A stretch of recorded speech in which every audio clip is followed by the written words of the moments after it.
Nisa. Halo semuanya. Halo. Nah, yang terakhir ada Dwi, sama juga dengan Robin SD. Halo Dwi. Halo, terima kasih sudah mengundang. Oke, agar tidak banyak minta waktu, mungkin langsung saja ke pertanyaan pertama ya. Nah, menurut kalian nih, apa sih itu sebenarnya hak asasi manusia? Oke, jadi gini, hak asasi manusia itu merupakan hak dasar yang dimiliki setiap individu sejak lahir. Nah, hak asasi manusia itu tidak melihat latar belakang perbedaan seperti agama, ras, suku, bahasa, warna kulit, dan lain sebagainya. Nah, hak asasi manusia ini bisa mencakup gini, apa itu hak untuk hidup, kedisiplinan, keadilan maksudnya, terus gini, pendidikan seperti itu. Berarti itu hak istimewa nggak sih? Ya, setiap orang punya. Sejak lahir tidak. Sejak turun ke dunia. Seperti itu. Menarik sekali ya Kak Dia. Lalu kalau berbicara tentang minoritas, mungkin ada yang menjelaskan apa itu minoritas atau kelompok ini?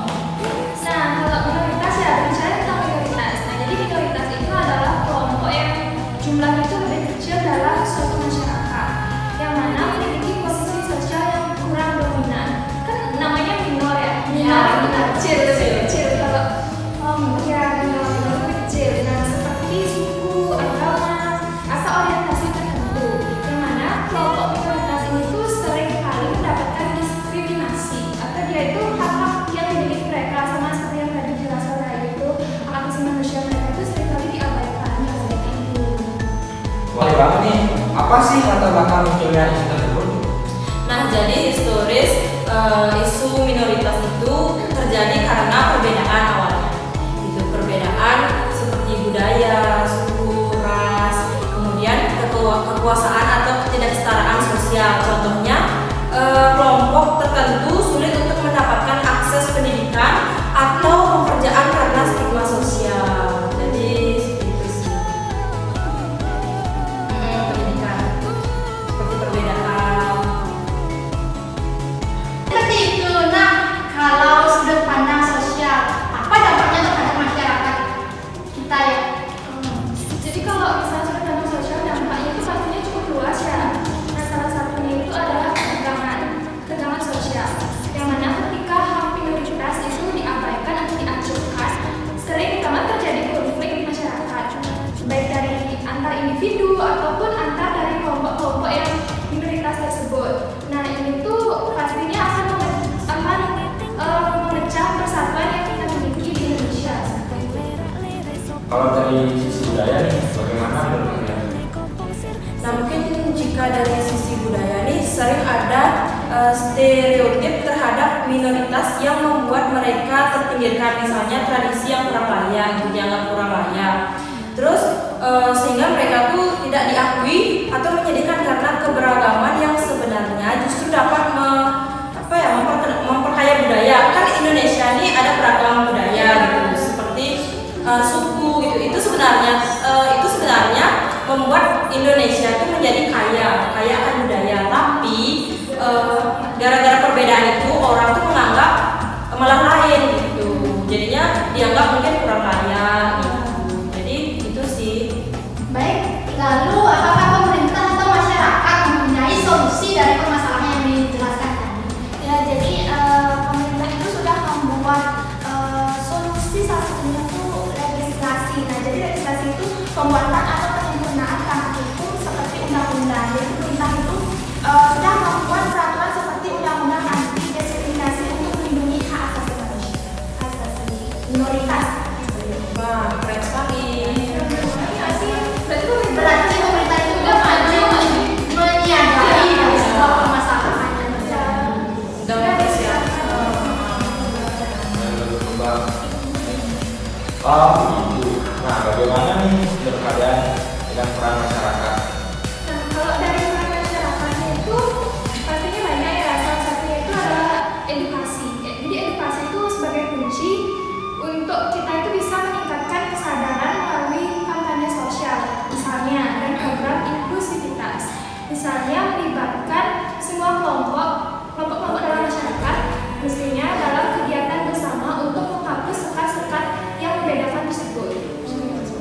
Nah betul, selain itu penting juga memperbanyak dialog antar komunitas untuk membangun rasa saling memahami dan menghormati. Kayak misalnya tuh gini, misalnya ada masalah apa-apa tuh kita sebaiknya mengkonfirmasi, saling gimana ya, bisa dibicarakan itu permasalahannya tuh apa, mungkin kekurangannya apa gitu. Jadinya dialog antar komunitas itu, jadi iya biar nggak ada miskomunikasi. Jadi itu penting banget sih untuk mengkonfirmasi keadaan atau kegiatan yang ada di mungkin di komunitas itu. Nah, kita sudah ada di penghujung acara nih. Terakhir, kita akan merefleksi kritis apa tantangan yang dihadapi menurut kalian.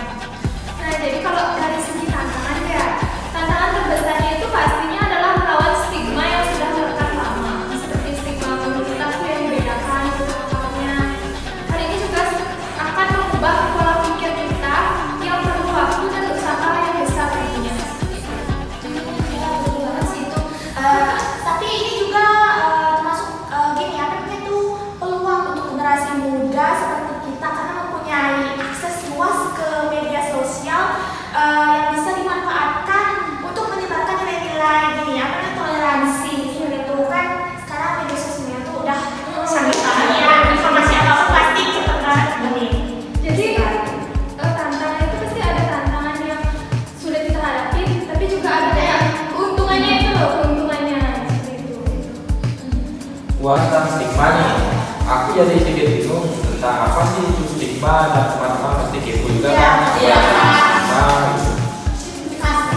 Nah, menurut kalian nih apa sih itu stigma? Kalau jelaskan. Oke, mungkin aku sedikit menjelaskan tentang stigma ya, kita jelaskan secara singkat, mungkin nanti ditambahkan oleh teman-teman saya. Nah, jadi stigma itu adalah pemikiran yang berbeda-beda, mungkin ada yang positif, negatif gitu.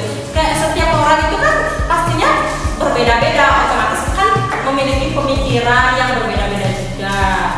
Kurang lebih stigma itu seperti itu. Mungkin bisa ditambahkan oleh Rizka. Nah, jadi kalau stigma itu adalah satu istilah yang sebenarnya berasal dari bahasa Inggris ya, yang memiliki arti noda atau cacat. Nah, jadi sebenarnya yang kata Inggris itu benar, tapi jika diartikan lagi lebih mendalam itu stigma itu adalah sebuah ketidaksetujuan dari masyarakat atau terjadinya apa namanya timpangan atau terhadap sesuatu. Contohnya adalah suatu tindakan atau suatu kondisi yang tidak sesuai seperti itu. Wah, sudah jelas banget kan yang tadi dijelaskan oleh Dwi Pray dan Rizka tentang apa sih itu stigma. Sekian bincang-bincang kita dengan 3 narasumber kita. Terima kasih kepada Ayu, Dwi, dan Bu Rizka atas diskusi yang inspiratif dan sangat memberi kita wawasan lebih banyak tentang minoritas dan hak asasi manusia. Dan juga bisa berpartisipasi di sini. Nah, benar sekali. Dan untuk sobat pendengar, jangan lupa terus dukung HAM dan keberagaman karena kita semua adalah setara. Sampai jumpa di episode selanjutnya berikutnya.